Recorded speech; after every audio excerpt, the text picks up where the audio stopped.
What's up, y'all? Welcome back to the Confused Creative Podcast, where we talk all things culture, creativity, and consciousness. It is your girl, Tiny.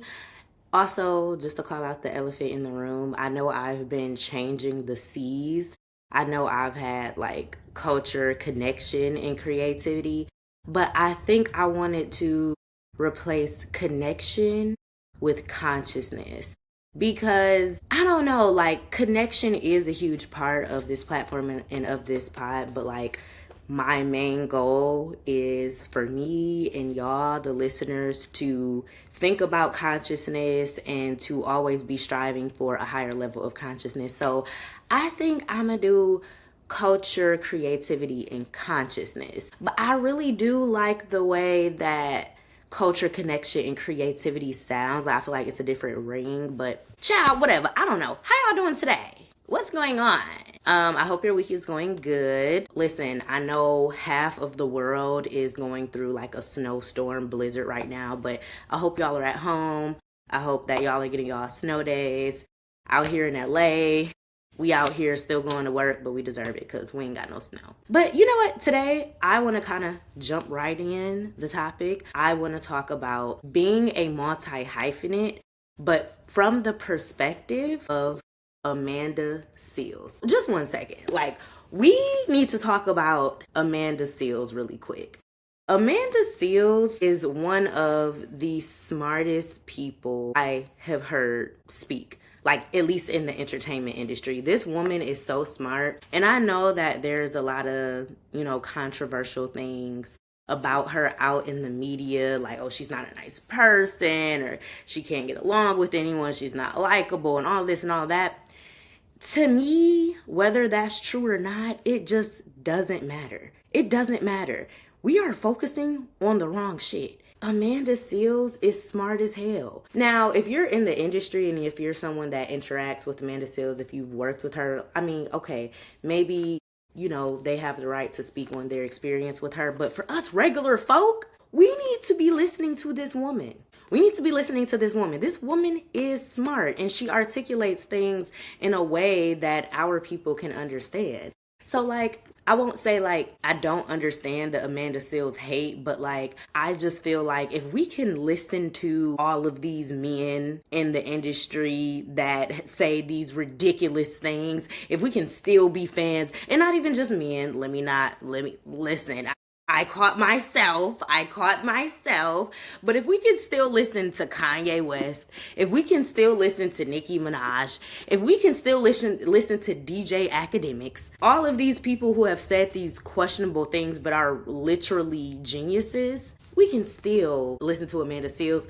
We can still hear Amanda Seales out. Okay? She's not perfect, but the woman is smart. So again, I really want to talk about being a multi-hyphenate from the perspective of Amanda Seales because the way that she just really broke it down, I mean, I've never related to something so much. And she just really made it clear. She made it relatable. And I know that my listeners are a lot like me. So I think that y'all will enjoy this perspective that Amanda Seales has on being a multi-hyphenate. So yeah, that's what we're going to talk about today. So Amanda Seales has a book called Small Doses. So yeah, it's called Small Doses, Potent Truths for Everyday Use. I've been having this book for a while. The book talks about a lot of different things like colorism, dating, diversity in the workplace. Like, it's such a great book and it's so colorful and it's so fun.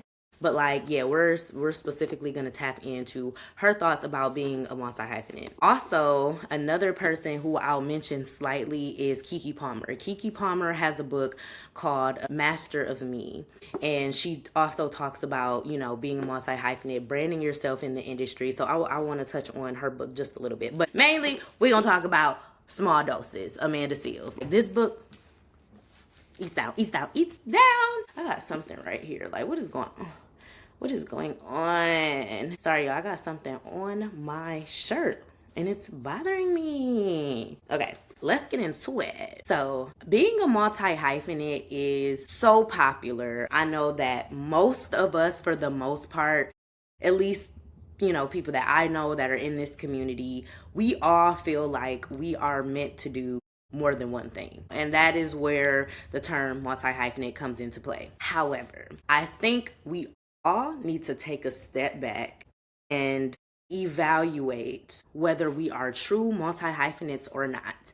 Because there is a difference between being a multi-hyphenate and being a dabbler. And that is something that Amanda Seales talks about in this book. A lot of us are not multi-hyphenates. A lot of us are dabblers. And being a dabbler is not a bad thing. I'm going to read to you all what Amanda Seales defines as a multi-hyphenate and what she describes as a dabbler, straight from her book. So, a true multi-hyphenate is someone who has dedicated a significant amount of time to master a number of skills to work together synergistically. I think I said that right. Synergistically. You're not just good at a number of things. You are professionally adept to a number of things. That is a multi-hyphenate. A dabbler is someone who has a number of interests that exist as hobbies. You might be good at them, but have not put in enough time to master them. When you pursue different avenues of interest but can't claim them on a mastery level, you are a dabbler. They are driven by passion of play versus profession.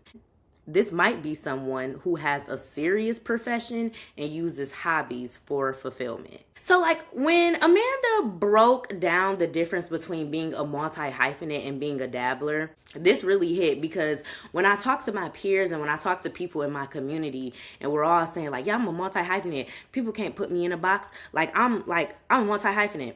Being a multi-hyphenate is being a professional at more than one thing.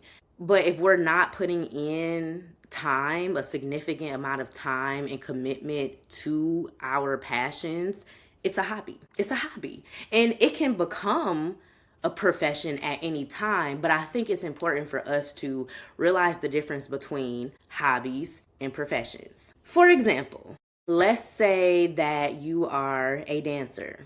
You go to dance class every Saturday. Maybe you're, in a theater program that requires you to dance. Dancing is something that you are actively pursuing. But let's say that, on the side, you dibble and dabble in acting. Maybe you have been in a play or two in your younger years. Maybe you've been in a commercial before.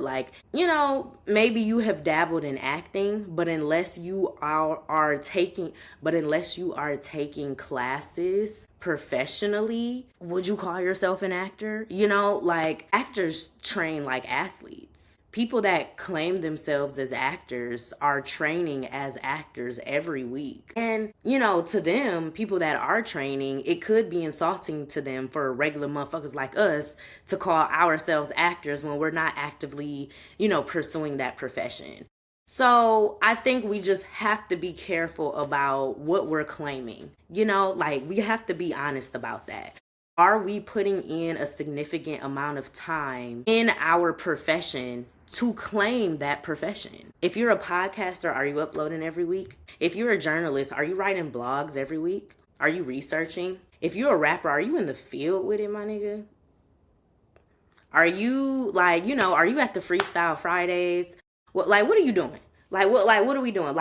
Just because we've done something before, that doesn't mean that we are professionals at it. And that's just the honest truth about it. So I think when I heard Amanda Seales say this, I had to check myself. Okay, girl, if I want to claim something as a profession, I have to commit to it as a profession. So again, there's a difference between being a multi-hyphenate and being a dabbler.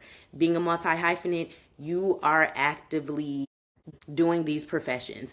Being a dabbler, you're doing this shit for fun. It's for fun, okay? And you can change that at any time. Being a dabbler is not a bad thing. Like she said, some people that have more of a straightforward career path, like maybe you're a lawyer, but maybe you like to do pottery on the weekend because that gives you a level of fulfillment. That's a dabbler. I'm a dabbler in a lot of things, but I know what to claim as a profession and what not to. So that's that. Also, another thing that separates multi-hyphenates and dabblers, if you are a multi-hyphenate, let's say you're an artist. If you are an artist, for example, whether that be a painter or a dancer or an actress, Any type of artist, have you attempted to put your art on display or sell your art? If you haven't, maybe you're dabbling. Maybe it's a hobby. And maybe you don't want it to be a hobby. Maybe you do want to actively pursue that as a profession. Then you know something needs to change. But we can't complain about not going anywhere when we just dabbling. We out here just being a bunch of fucking dabblers, okay? So, it can be insulting to artists that are actually putting their art out, displaying their art, versus us, we just scared and shit. Just trying some new shit, but we really scared of that shit. Which one we gonna do? She kind of ate me up with this. Okay, so the next thing that I want to talk about from Amanda Seales' book that really hit me hard is energy versus synergy. Energy versus synergy. So I want to read something from her book really quick. The goal of a multi-hyphenate is to use all the gifts at your disposal. This requires synergy. Synergy occurs when you unearth a skeleton key that unlocks access to all of your skills instead of operating as energy moving in different directions. They feed each other. If the skeleton key makes your skills available, synergy is what strings them together. Two key words that I read here is skeleton key and synergy. So I don't know if y'all have ever experienced this, but being someone that has multiple passions can be draining. It's fulfilling and it's cool that you have a passion for all of these things, but trying to strategize to see how you are logically going to pursue all of these passions, hell, it can be hell. Amanda Seales kind of describes this in her book as if you're being pulled in different directions when you're a multi-hyphenate and you have all of these passions. For me, I know that acting is a passion of mine, but also hosting and producing and, those hosting and producing and conversations, having conversations like this, huge passion of mine. And it took me years to figure out, one, how am I going to pursue all of these things? Because I literally tell God, I cannot die and not pursue these things. I just can't. I can't. But it was just always so draining for me to figure out how I am going to actualize all of these professions. Even though they're all in the entertainment industry, it's not easy as it looks to go full force and pursue all of these things at once. Now, that's what I thought. But Amanda Seales says something in her book. It's called having a skeleton key. So having a skeleton key is having one thing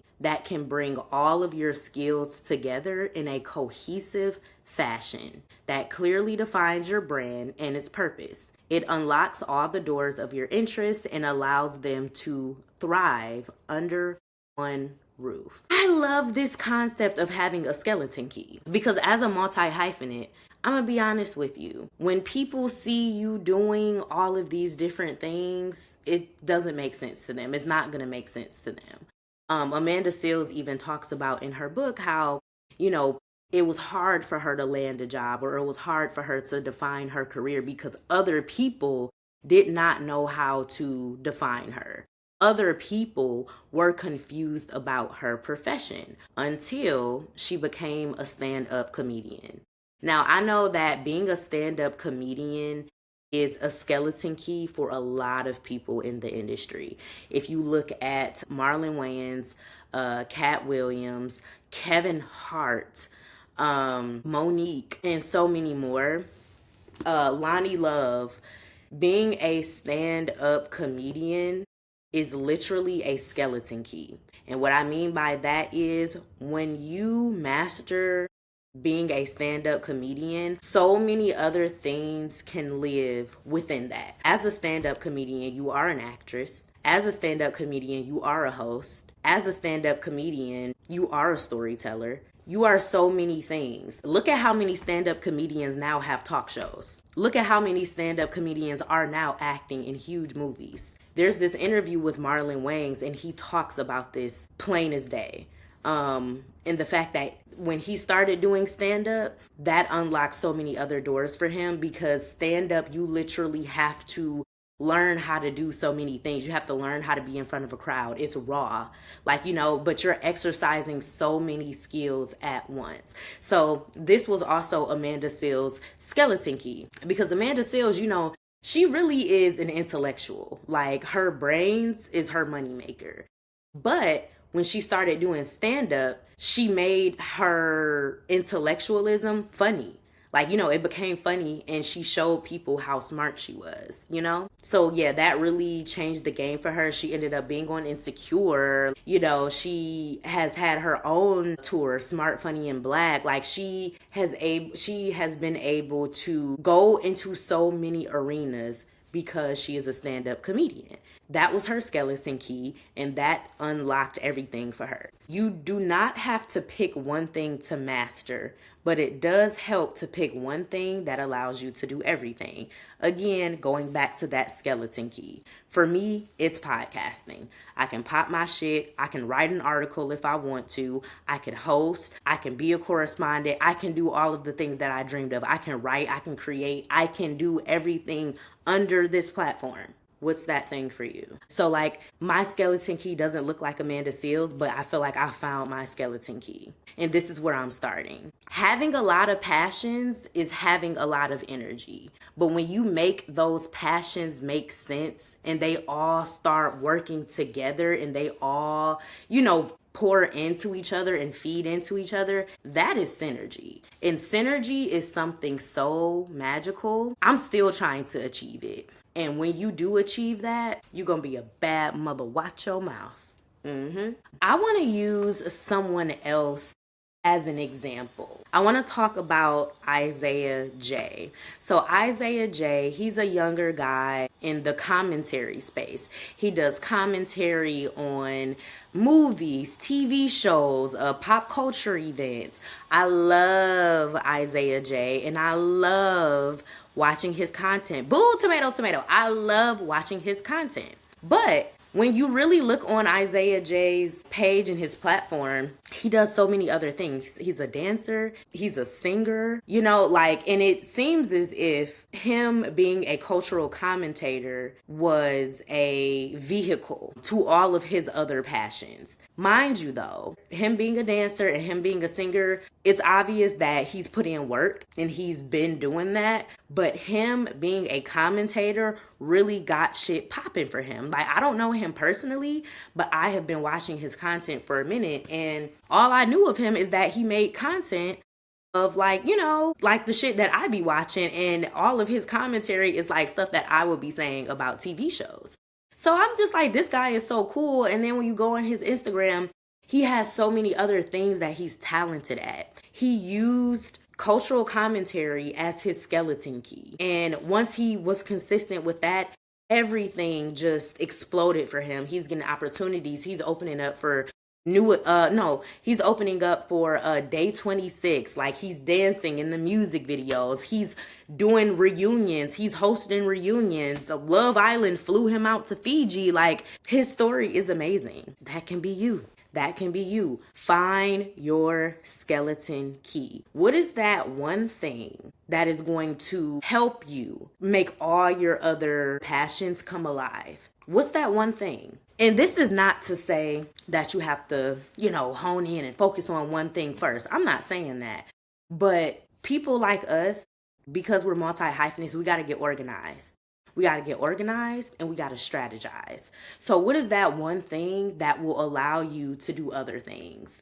What is that one thing that's going to be your house and all your other talents can live in that house? What is it? Look at someone in the industry that's doing something that you're doing. See where it has taken them. Take notes. Your journey is not going to look like theirs, but it's good to see how they got to where they got to. Okay, so my next point from Amanda Seales' book, but also just from my own personal experience, I want to talk about, and honestly, this is where the Confused Creative name came from. When I was in my early 20s, I was very insecure about not having a set career path. My friends will be looking at me like, bitch, what are we doing? What are you doing? They didn't necessarily say it to me like that. Some people did, but like, I could just tell that people were confused about me and about my path and about what I wanted to do. I wouldn't necessarily say that I was confused. I just knew that I had a lot of layers to me and I had a lot of things going on in here in my soul that I needed to express in a career form, but it was hard for me to articulate, and it still kind of is sometimes what I do. You know what I'm saying? And it's annoying. It's annoying having to define yourself to other people because they're confused about it. Just because other people are confused about your career, that doesn't mean that you're confused about your career. People have told me my whole life, like, you need to stick to one thing. You need to narrow it down. You need to do this. You need to do that, when they have no idea of the calling that's over my life. So it's like, I can't possibly stick to one thing. If you understood my calling, I can't possibly stick to one thing.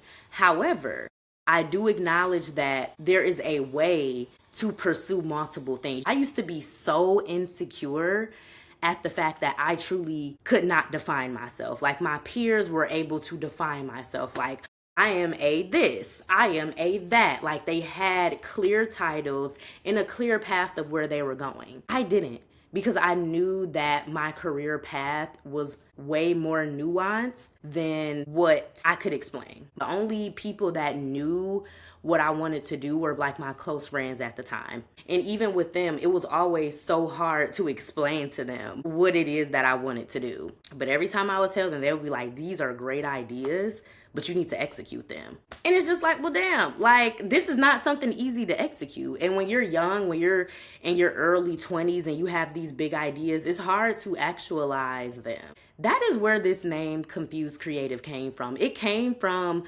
motherfuckers being confused about what I had going on. And it also came from me being insecure about not knowing how to articulate what I'm doing and what I want to do. Like I said, I still don't really know how to articulate it, but your vision is for you, it's not for anyone else. Okay? You can't rush the vision. You can't rush the vision. I know where I'm headed.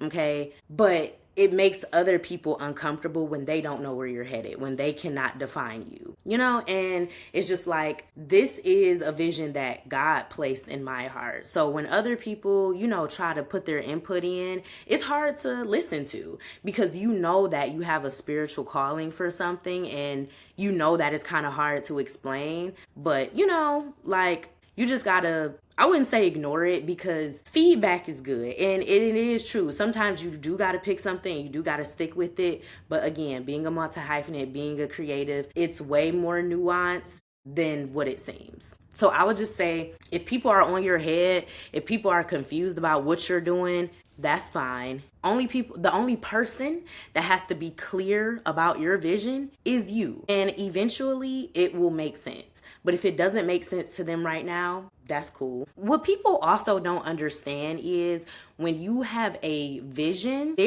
especially a vision that no one has done before, like myself, like the vision that I've had, the ideas that I haven't seen it being done before. So there is no blueprint. So when people tell you, oh, pick something, stick with something, okay, there is literally no blueprint to this shit. So it's easier said than done. We don't have a common career. We don't. We do not have a regular career. So don't feel bad that things aren't happening for you in the way that it's happening for other people. You're a visionary. God gave you a vision. You know what I'm saying? So your journey is just not going to look the same. Amanda Seales has experienced this as well. Like, you know, people being confused about her career, and, you know, her just kind of being insecure about that. So here's a quote that she said. It's like you do so much, you do nothing. And her clap back for that is, that's what people say when they're not multi-talented. And I do want to touch on this quote really quick. When you do a lot of things, people don't know how to define you. People don't know how to put you in a box. It's hard to. And that's fair, but they don't have the experience of being a multi-hyphenate. They chose a straight path forward, and that's great for them. But don't expect them to understand your journey and what you're doing, because they're not going to. But I will say, when you are applying for jobs, those jobs need to know who you are. And when you are doing a bunch of things, to them, they don't know how to define you. And Amanda Seales even talks about in her book how she was not getting hired because brands and companies did not know where to put her.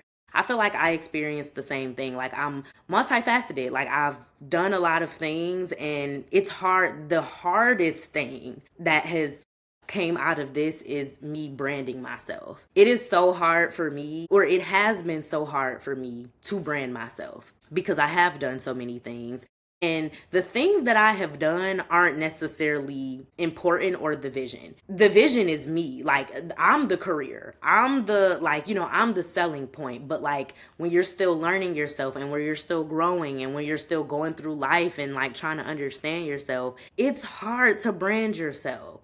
But you really do have to sell yourself. I'm sorry, you do. I know I said earlier that your vision only has to make sense to you. That is true, but we live in capitalism, okay? So unless you a rich bitch or a rich nigga or something and you got it going on, you're going to have to brand yourself for capital, unfortunately. So yes, the vision only has to make sense to you. But when it comes to applying for jobs and putting yourself out there, people do want to see a cohesive brand. They do. They do. And again, this has been the hardest thing for me because it's just like, damn, how do I put all of this in a package?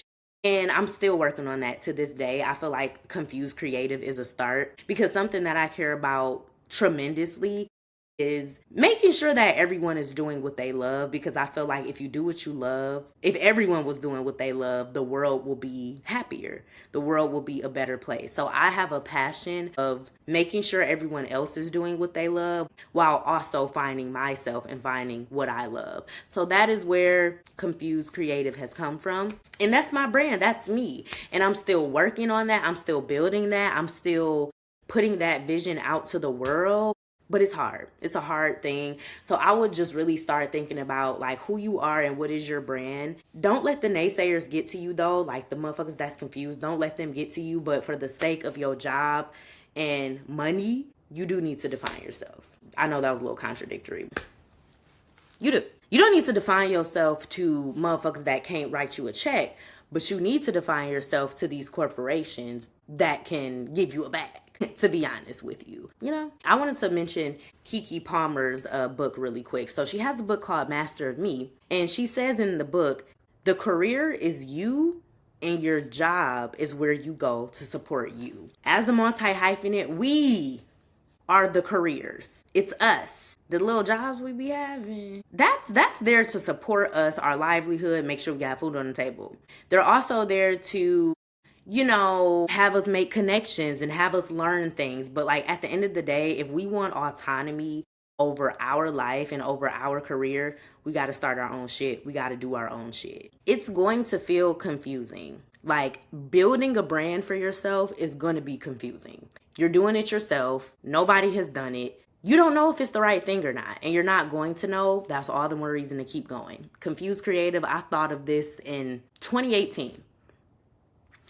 It's 2026. But sometimes, you really have to be patient and grow and learn and, just continue to evolve. So again, the career is you and your job is what is going to support you. Another thing Keke Palmer says in her book, don't let others' confusion about you become your own. So like I was talking about earlier, other motherfuckers are going to be confused. Don't let them project their confusion onto you. You know exactly who you are. You know exactly what God called you to do. Get into it. All right, let's take a little pause from that, and we're gonna do our media piece of the week. And I'm so excited to talk about this media piece of the week because today we're gonna talk about Traitors. Traitors, if y'all not watching Traitors on Peacock, please watch Traitors on Peacock. It's so good.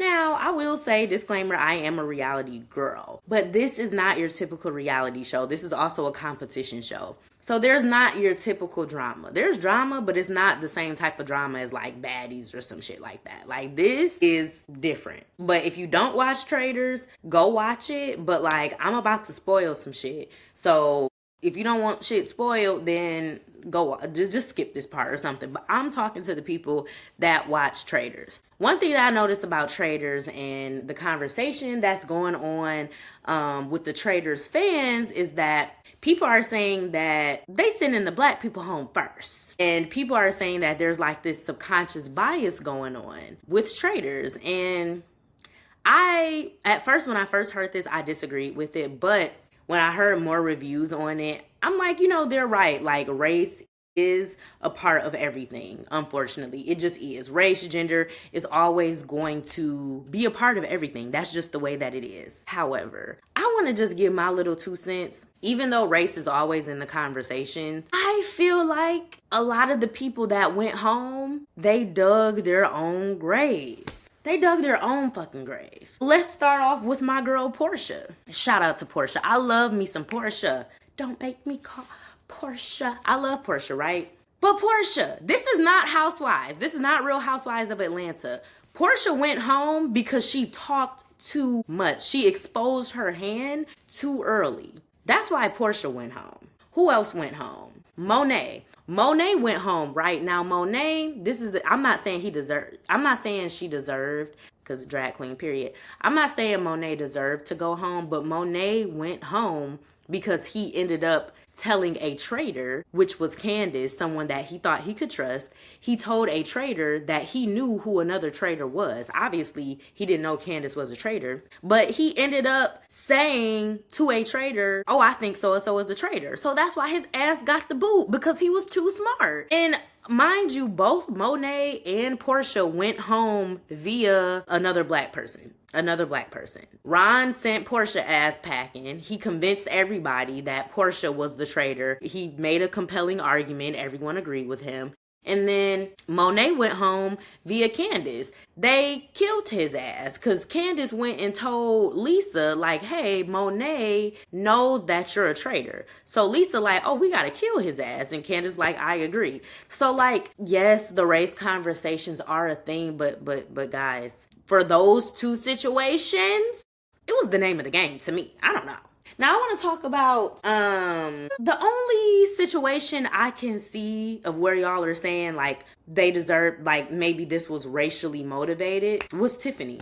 That was the only banishing that could have been racially motivated. Because this motherfucker, what's his name? He was on The Bachelor.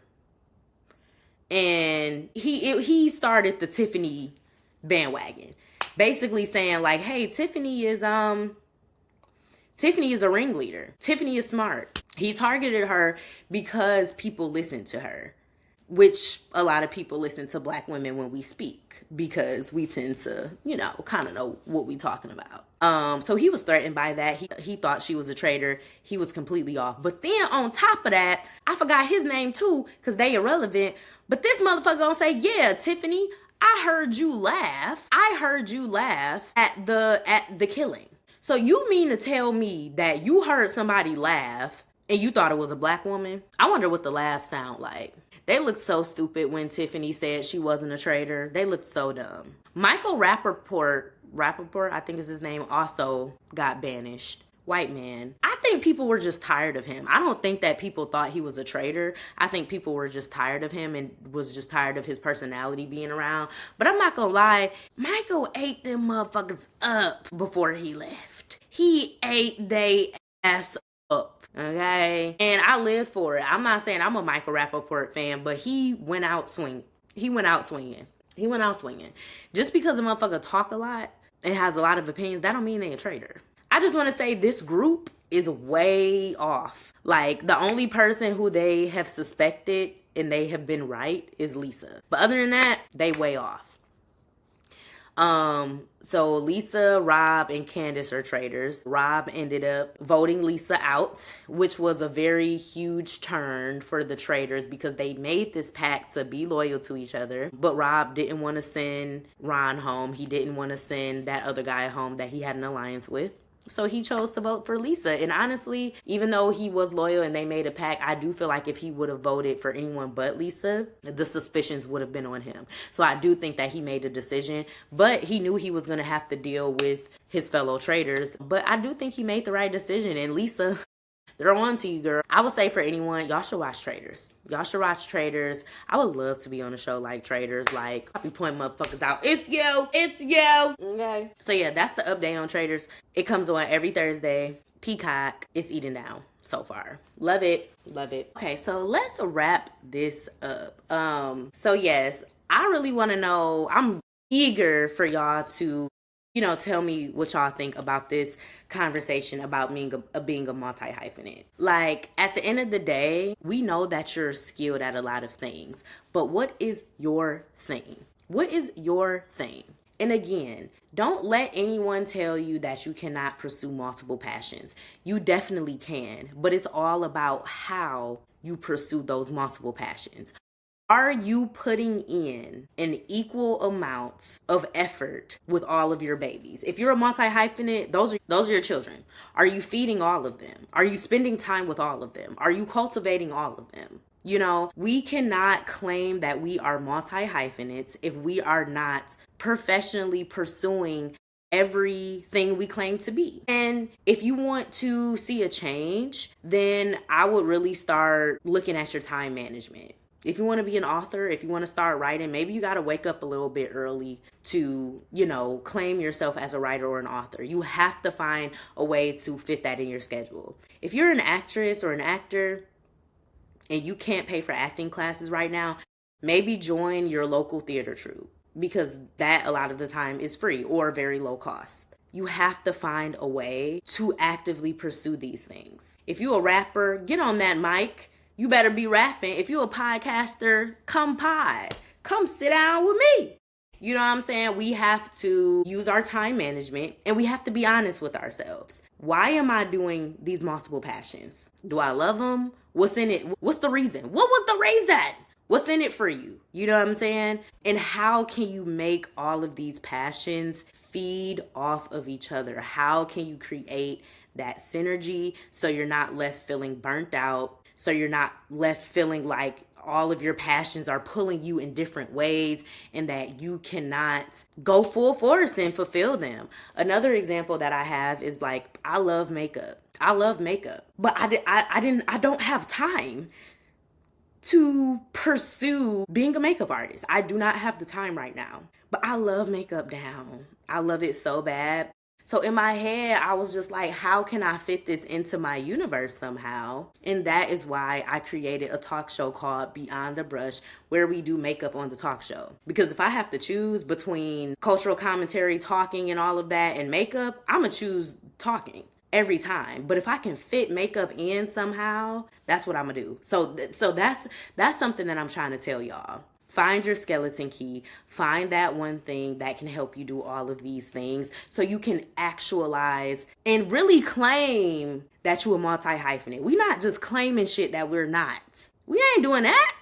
We're walking in our purpose, but it's a way to do it. Listen, like I said, I know being a multi-hyphenate, it can feel overwhelming, it can feel empty, but it doesn't have to. And be patient with yourself, be kind to yourself, and know that some things really do come with time. Okay? Ooh, I enjoyed talking about this with y'all. Let me know what you think. Before we get out of here, I gotta do my word of the day. And my word of the day, I've said it multiple times, is synergy. I love the word synergy. Because we hear the word energy a lot, like, yes, energy. Shout out to the queen. But synergy is the enhanced combined effect when different elements work together. When different elements work together, that's synergy. The burnout isn't there because everything that you're doing is kind of feeding each other. Or you ever met a person that you have synergy with? Y'all just kind of feed off of each other. That person has what you need. You got what they need. Synergy. I love the word synergy. So we're adding synergy to our Confused Creative Word Bank. Thank y'all so much for tuning in. Please comment, like, subscribe, show your girl some love. Have a conversation with me. Talk to me in the chat. Like, let me know, chat, like I'm streaming, but talk to me. Talk to me in the comments. Let me know your experience. Let me know, like, let's build this community together. Let's lean on each other. We're all in this together. Shout out to High School Musical. Thank y'all for tuning in, and I'll see you next week. Bye.